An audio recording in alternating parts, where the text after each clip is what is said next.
Hello everyone, welcome to ideal coaching. My name is Krishnakant Singh Bundela.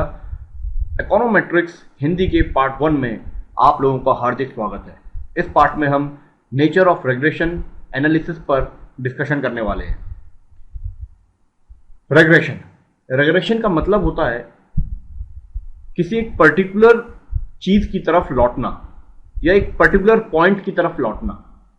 For example, आप आगे की तरफ जा रहे हैं तो आपको पीछे ले आना, अगर कोई पीछे जा रहा है तो उसे आगे उसी पॉइंट तक ले आना। जैसे एक चौराहा होता है और उसमें एक लेफ्ट गया एक राइट गया, तो दोनों को उस चौराहे के बीचों बीच लाना। फ्रांसिस गैल्टन ही है वो व्यक्ति जिन्होंने रेग्रेशन को सबसे पहले हमारे सामने लाए थे। तो उन्होंने कहा है कि अगर कोई व्यक्ति हाइटेड है, लंबा है, तो उसका बेटा भी उससे लंबा निकलेगा, और अगर कोई व्यक्ति कम हाइट का है तो उसका बेटा भी कम हाइट का निकलेगा। मगर यदि अगर हम ऐसा सोचें तो लंबे लोगों के बेटे लंबे ही होते जाएंगे और नाटे लोगों के बेटे नाटे ही होते जाएंगे। लेकिन अगर हम पूरे समाज में देखें तो हमको एक एवरेज हाइट दिखाई देती है हर जगह। अगर हम सड़क से जाएं और हमको कोई 11 फुट का व्यक्ति दिख जाए या कोई 2-3 फुट का व्यक्ति दिख जाए तो हम बिल्कुल उस तरफ कंसंट्रेट करने लगते हैं एकदम से, अरे बाप रे ये क्या हुआ। लेकिन ऐसा होता नहीं है। हमसे 2-3 इंच बड़ा, हमसे 2-3 इंच छोटा ही इस समाज में मिल जाएगा हमको। एकदम से कोई बहुत बड़ा या एकदम से कोई छोटा नहीं मिलेगा। ऐसा क्यों है? क्योंकि एक पर्टिकुलर हाइट के बाद व्यक्ति एवरेज हाइट की तरफ जाता है। जैसे कोई व्यक्ति हाइट 5 फुट 4 इंच की है, उसके बेटे की हाइट 5 फुट 2 इंच की है, फिर उसके बेटे की हाइट 5 फुट की है, फिर उससे नीचे नहीं आएगा बेटा, फिर वो 5'2" की तरफ जाएगा, 5'3" की तरफ जाएगा, मतलब वो उस हाइट की तरफ जाएगा जो पूरे पॉपुलेशन की एवरेज है। ऐसे ही अगर लंबा व्यक्ति है तो उसका बेटा, जैसे मेरी हाइट भी 6 फुट 3 इंच है क्योंकि मेरे पिताजी की हाइट 5 फुट 11 इंच है, लेकिन मेरा बेटा होगा तो क्या वो 6.5 फुट का होगा और उसका बेटा क्या 7 फुट का होगा? ऐसा होना बड़ा रेयर है। ये मेरी फोटो है, इसमें आप देख सकते हैं मैं 6 फुट 3 इंच का हूं। लेकिन ऐसा जरूरी नहीं है कि मैं अगर 6 फुट 3 इंच का हूं तो मेरे बाद जो आएगा वो इससे भी लंबा हो, नहीं, बल्कि वो एक एवरेज हाइट की तरफ जाएगा। इसको कार्ल पियर्सन ने भी एक्सेप्ट किया है और उन्होंने अपना इसमें तर्क भी दिया है। उन्होंने कहा है कि एक पॉपुलेशन में एक एवरेज हाइट होती है और उस हाइट की तरफ अगर कम हाइट के लोग हैं तो वो उस हाइट की तरफ मुड़ेंगे, जाएंगे, रिटर्न होंगे, और अगर कोई ज्यादा हाइट का व्यक्ति है तो वो उसके बच्चे फिर और कम होते होते उस एवरेज हाइट तक आएंगे। यानी एक एवरेज हाइट की तरफ, यानी एवरेज पॉइंट की तरफ दोनों जन मुड़ जाएंगे। इसी को कहते हैं रेग्रेशन एनालिसिस। लेकिन इसको अगर हम मॉडर्न रूप में देखें, आजकल जो चल रहा है वो चल रहा है डिपेंडेंट वेरिएबल पर इंडिपेंडेंट वेरिएबल का क्या असर होता है। फॉर एग्जाम्पल, जैसा ये है, एक्सपेरिमेंटल ग्रुप लिया गया है, यहां पानी इस पे डाला जा रहा है पर इस पे नहीं डाला जा रहा है और दोनों में सीड्स हैं। तो जब रिजल्ट देखा तो इसमें 9 सीड्स स्प्राउट हो गए, उसमें अंकुर आ गए, लेकिन इसमें अंकुर नहीं आया क्योंकि ये किस पर डिपेंड था? पानी पर, और पानी इसको मिला नहीं। ये डिपेंडेंट वेरिएबल है और ये इंडिपेंडेंट वेरिएबल है। तो जब ऐसा रिलेशन होता है एक वेरिएबल का दूसरे वेरिएबल पर डिपेंडेंट होना और कितना होना और उनके बीच में एक रिलेशन निकालना, तो उसको हम रेग्रेशन कहेंगे। यानी वो कितना उस पर डिपेंडेंट है, यानी उन दोनों के बीच में कितनी परसेंट या कितना रिलेशनशिप है, वो सब इंपॉर्टेंट होता है। देखिए, कार्ल पियर्सन ने इसमें सन और फादर का जो डेटा इकट्ठा किया था, उन्होंने एक डायग्राम से शो किया है। उन्होंने 1078 यानी 1078 फादर्स को और उनके फुल ग्रोन सन्स को, यानी पूरे पूरे वयस्क सन को इंग्लैंड में 1900 में उनके डेटा लिए थे और उससे ये डॉट स्ट्रक्चर बनाया था, डॉट ग्राफ बनाया था। फादर्स की हाइट इंचेस में है, 1 फुट में 12 इंच होते हैं।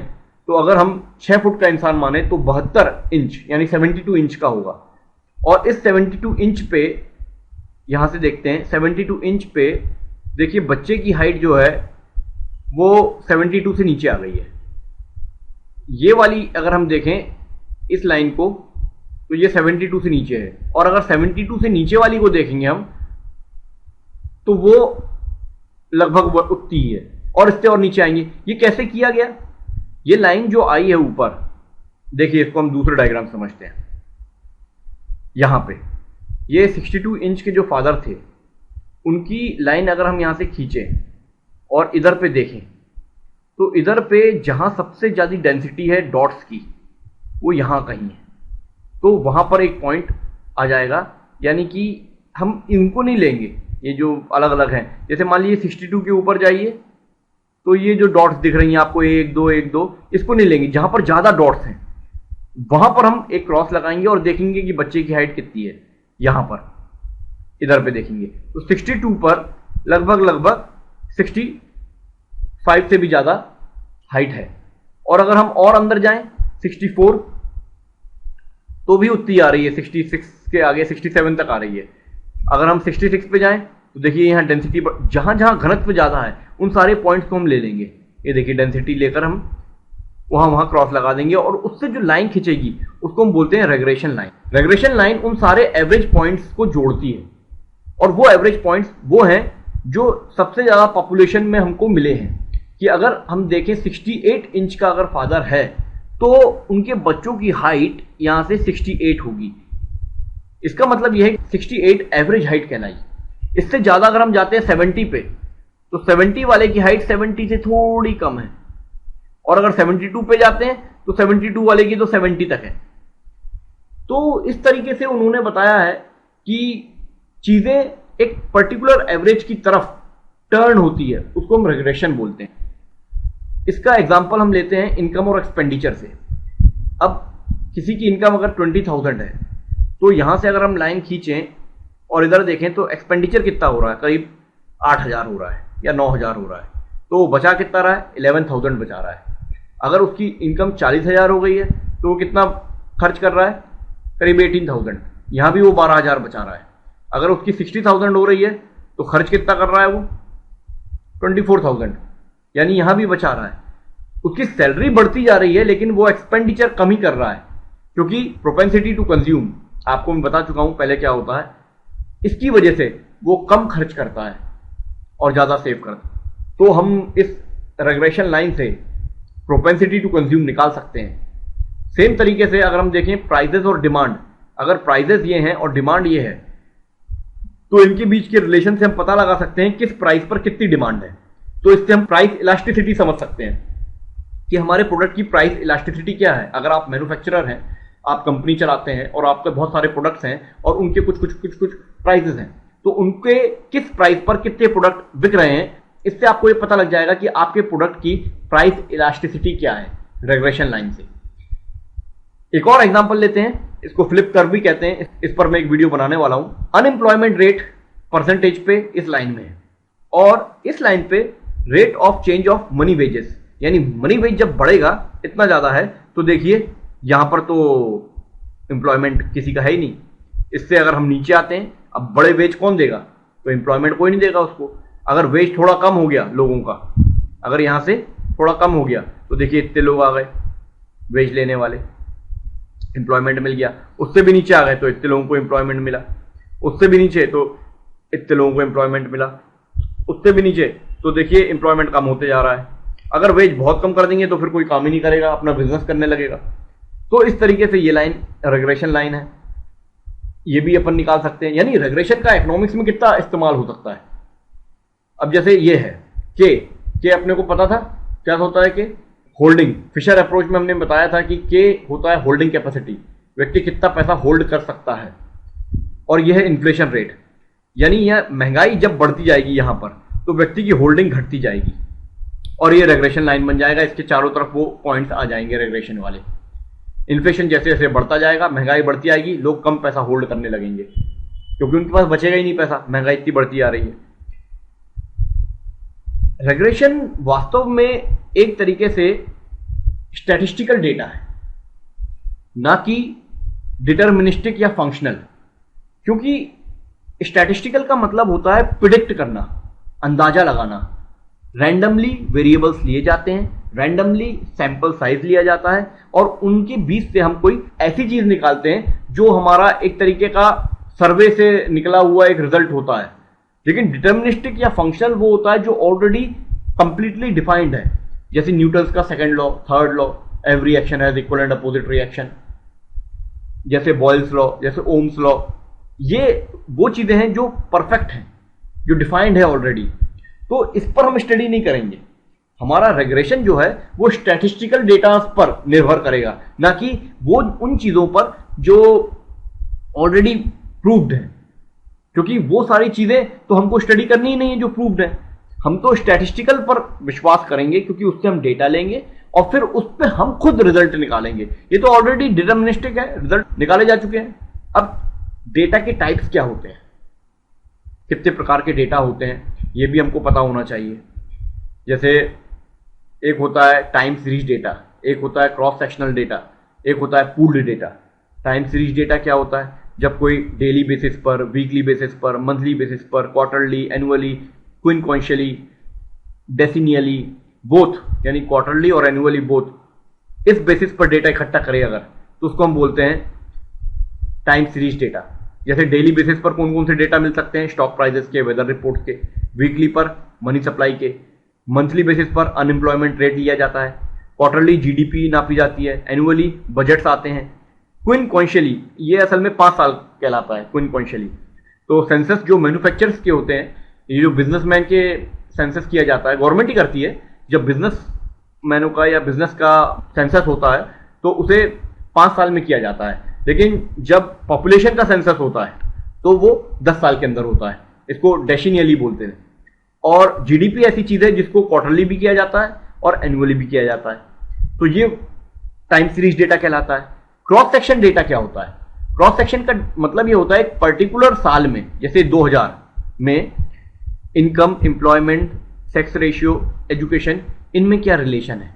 इनकम इतनी है तो एम्प्लॉयमेंट कितना होगा, और अगर एम्प्लॉयमेंट इतना है तो सेक्स रेशियो कितना है, और सेक्स रेशियो इतना है तो उसमें एजुकेशन का क्या स्तर है। इनके आपस में जब रिलेशन एक ही साल का देखते हैं तो हम उसको क्रॉस सेक्शनल डेटा बोलते हैं। और पूल्ड में हम उसी इनकम को अलग अलग सालों में देख लेते हैं, उसी इंप्लॉयमेंट को अलग अलग सालों में देख लेते हैं, या इस इंप्लॉयमेंट को इस साल वाले इनकम से रिलेट कर लेते हैं कि यहां पर इतनी इनकम थी, तो यानी कहीं से भी कहीं भी चले जाते हैं, तो उसको हम बोलते हैं पूल्ड डेटा। इसके अलावा एक और डेटा होता है जिसको बोलते हैं हम पैनल डेटा। पैनल डेटा क्या होता है? जैसे सपोज एक घर है, वहां पर व्यक्ति गया सर्वे करने के लिए और कुछ डेटा उसने कलेक्ट किया 2014 में, उसके बाद वो चला गया। अब सेम उसी घर में 2015 में फिर से वो व्यक्ति गया और सेम टाइप की इंफॉर्मेशन ली और उसके बाद फिर से वो चला गया। उसके बाद अगले साल फिर से उसी घर में वो व्यक्ति फिर से गया और उसने उसी टाइप की फिर से इंफॉर्मेशन ली। तो एक ही घर से वही इंफॉर्मेशन अलग अलग टाइम पीरियड पे जब ली जाती है और वो इंफॉर्मेशन के बेसिस पर यह पता लगाया जाता है कि उस इंडिविजुअल की, उस हाउस होल्ड की क्या क्या चीजें बदली, उनके टेस्ट क्या थे, उनके बिहेवियर क्या थे। जब ये सब चीजें स्टडी की जाती हैं तो इसको हम बोलते हैं पैनल डेटा। ये हम वो डेटा एक्सट्रैक्ट कर रहे हैं, निकाल रहे हैं, जिसको हम बोलते हैं पैनल डेटा। ये डेटा निकालने के यानी सोर्सेस क्या क्या होते हैं, कहां कहां से डेटा निकाले जा सकते हैं, ये तो हमको सबको पता है कि इंटरनेट आजकल डेटा का बड़ा माध्यम हो गया है। लेकिन फिर भी पुख्ता तौर पे गवर्नमेंट की एजेंसीज होती हैं, इंटरनेशनल एजेंसीज होती हैं, प्राइवेट ऑर्गेनाइजेशंस होते हैं, इंडिविजुअल्स होते हैं, इन सब से हमको डेटा मिल सकता है। और ये बहुत ज़्यादा है नंबर्स में पूरे ऑल ओवर वर्ल्ड। गवर्नमेंट की एजेंसीज बहुत ज़्यादा हैं, इंटरनेशनल एजेंसीज भी हैं, प्राइवेट ऑर्गेनाइजेशंस भी हैं और इंडिविजुअल्स तो हैं ही। तो हमको डेटा इन सब से मिल सकता है। और ये जो डेटा मिलता है ये 2 प्रकार का होता है, एक होता है नॉन एक्सपेरिमेंटल और एक होता है एक्सपेरिमेंटल। एक्सपेरिमेंटल डेटा वो होता है जिसको हम एक्सपेरिमेंट करके फिर लेते हैं। जैसे किसी को डायबिटीज है या शुगर है तो उसको क्या खाने को देना चाहिए, क्या चीज उसके लिए लाभकारी है, क्या चीज उसके लिए हानिकारक है, इसका लैब में पूरी तरीके से एक्सपेरिमेंट किया जाता है। ऐसे ही नहीं डॉक्टर बोल देता कि आपको डायबिटीज है तो आपको कद्दू खाना चाहिए ना, उसका पूरा एक्सपेरिमेंट होता है कि इसके लिए क्या खाना उचित है क्या नहीं है, तब कहीं वो डेटा बनता है और उसको बताया जाता है। ये असल में साइंसेस में होता है, जो बायोलॉजी, केमिस्ट्री, इन सब में ये एक्सपेरिमेंटल डेटा काम आता है। लेकिन सोशल साइंस में, जिसमें हमारा इकोनॉमिक्स आता है, उसमें नॉन एक्सपेरिमेंटल काम आता है, जिसमें हम स्टैटिस्टिकल डेटा लेते हैं, अंदाजे से लेते हैं कि इस पॉपुलेशन का इतना भाग ले लीजिए और उसके हिसाब से उसमें हम बता देंगे कि ये लोग किस टेस्ट के हैं। ये एक तरीके के प्रोडक्शन पर चलता है, एक्सपेरिमेंट पे नहीं चलता। तो ये सारे डेटा जो हमको मिलते हैं सोर्सेस से, ये नॉन एक्सपेरिमेंटल डेटा होते हैं। अब इन डेटा की एक्यूरेसी, यानी डेटा कितना सही है हमारा, इसको पता लगाने के लिए भी हमको बहुत मशक्कत करनी पड़ती है, क्योंकि अगर डेटा हमारा सही नहीं है तो एरर आ जाएगा। और वो क्या क्या एरर हो सकते हैं? ऑब्जर्वेशन एरर, यानी देखने का फर्क पड़ गया, ऑब्जर्व करने का फर्क पड़ गया। किसी ने कुछ ऑब्जर्व किया, किसी ने कुछ ऑब्जर्व किया। अगर हम देखें तो अलग अलग व्यक्ति का अलग अलग नजरिया होता है और वो अलग अलग तरीके से एक केस को सॉल्व करता है, तो ये एरर होना स्वाभाविक है। एक मेजरमेंट का एरर होता है। मेजरमेंट का एरर भी ऐसा होता है कि कभी तो व्यक्ति ही गलती कर देता है और कभी वो इंस्ट्रूमेंट में भी गलती होती है, तो भी गलतियां हो सकती हैं। सर्वे के टाइप में भी होता है, जैसे एक सर्वे होता है क्वेश्चनियर, तो एक व्यक्ति गया घर घर, वो क्वेश्चनियर भरवाया उसने, उसमें 20-25 क्वेश्चन थे और उसने 10 घर गए और वहां से वो क्वेश्चनियर भर के ले आया और एक उसने रिजल्ट बना लिया कि भाई ये वाली बाइक लोग ज्यादा चलाते हैं, ये उसने सर्वे में रिजल्ट बना लिया। दूसरा व्यक्ति उन्हीं लोगों के पास गया, उसी मोहल्ले में गया और उसने 40 लोगों से पूछ मारा, क्वेश्चनियर भरा दिया और रिजल्ट आया कि नहीं, वो तो दूसरी टाइप की बाइक को चलाते हैं ज्यादा। तो सर्वे टाइप पर डिपेंड करता है कि आप सर्वे टाइप कौन सा ले रहे हैं और कितना सैंपल साइज है आपका। यानी सैंपलिंग मेथड्स का भी इसमें योगदान है। सैंपलिंग के भी अलग अलग प्रकार के मेथड्स होते हैं कि आप रैंडमली ले रहे हैं या लाइन से ले रहे हैं, या किस तरीके से आप उस सैंपल को डिफाइन कर रहे हैं। मतलब एज वाइज भी ले सकते हो, मैरिटल स्टेटस के हिसाब से भी ले सकते हो और जेंडर के हिसाब से भी ले सकते हो। Wide area of economic data. अब जितना बड़ा आप एरिया लोगे उतना ही आपका सर्वे या आपका डेटा एक्यूरेट होगा। आपने छोटे जगह से ले लिया तो आपका डेटा एक्यूरेसी हो सकता है। इसके बाद कुछ डेटा ऐसे भी होते हैं जो बहुत कॉन्फिडेंशियली होते हैं, जैसे हमारे गवर्नमेंट के होते हैं। खास तौर पर जब हम मिलिट्री की बात करते हैं, हमारी नेवी, हमारी आर्मी, इनके डॉक्यूमेंट्स को कभी लीक नहीं किया जाता। इनका डेटा कैसे बनाया जाता है, कैसे इसको रखा जाता है, किसी को नहीं पता रहता। यह भी एक तरीके का एक्यूरेसी रखने का तरीका है। मेजरमेंट स्केल्स, यानी कि वो इंस्ट्रूमेंट्स जो मेजर करते हैं डेटा को, उसमें भी गड़बड़ी होती है। देखिए, एक होता है रेशियो स्केल, एक होता है इंटरवल स्केल, एक होता है ऑर्डिनल स्केल और एक होता है नॉमिनल स्केल। रेशियो स्केल क्या होता है? सपोज दो वेरिएबल्स हैं x1 और x2 और इन दोनों वेरिएबल्स को मैं माइनस कर रहा हूं तो कुछ रिजल्ट आएगा, ठीक है। इसको रेशियो बोलते हैं कि x1 से x2 को माइनस किया तो ये आया, x1 से x2 को डिवाइड किया तो ये आया, या x1 बड़ा है x2 से या उसके बराबर है, या x1 छोटा है x2 से या उसके बराबर है। तो ये रेशियो होता है जब हम एक को दूसरे से कंपेयर कर सकें, ठीक है, इस तरीके से। इंटरवल स्केल क्या होता है? जैसे 2000 और 1995, इन दोनों के बीच में आप क्या निकाल सकते हैं? क्या आप 2000 को 1995 से माइनस करेंगे या इंटू कर देंगे या डिवाइड कर देंगे, या साफ बोल देंगे अरे तो साल हैं, इनमें 5 साल का फर्क है, यानी आप इसमें माइनस कर सकते हैं, ओके। लेकिन डिवाइड तो नहीं करेंगे आप कि आप 2000 ऊपर लिख दें और 1995 नीचे लिख दें और फिर इनको काट दें, ये तो गलत तरीका है। तो इंटरवल स्केल केवल इंटरवल्स बताता है, उनके बीच में केवल आप टाइम पीरियड बता सकते हो और कुछ नहीं कर सकते। ऑर्डिनल स्केल होता है जो ग्रेड्स पर आधारित है, यानी उसको ग्रेड दिया जाता है ए बी सी, पर हमको ये नहीं पता रहता ए और बी के बीच में फर्क कितना है, बी और सी के बीच में फर्क कितना है। आजकल तो ग्रेडिंग चल रही है पढ़ाई में भी, रिपोर्ट कार्ड में आता है A grade, A plus, B plus, C plus, तो बच्चों को पता ही नहीं रहता कि वो फेल हुआ है कि पास हुआ है, और फेल हुआ भी है तो कितने नंबर से, और पास हुआ भी है तो क्या रैंकिंग है उसकी। तो इससे भेदभाव थोड़ा खत्म हो जाता है, चलो बी मिल गया, चलो सी मिल गया, तो वो दुखी नहीं होता, नहीं तो 30%, 40%। एक ऑर्डिनल स्केल होता है। एक नॉमिनल स्केल होता है जेंडर्स पर आधारित, मेल फीमेल और मैरिटल स्टेटस, सिंगल हो, मैरिड हो, अनमैरिड हो, डिवोर्स्ड हो, तो ये सारी चीजें देखी जाती हैं। तो ये स्केलिंग के तरीके होते हैं, मेजरमेंट स्केल्स। आप किस चीज को टारगेट कर रहे हो, उसके हिसाब से वो वाला स्केल आप ले लेते हो। ये सारी चीजें मैंने आपको इसलिए बताई क्योंकि आगे मैं जो इकोनोमेट्रिक्स के चैप्टर्स आपको पढ़ाने वाला हूं वो इन सब चीजों का इस्तेमाल करेगा और इन सबको हम बहुत डीपली डिस्कस करने वाले हैं। तो स्टार्ट करते हैं अगले वीडियो से।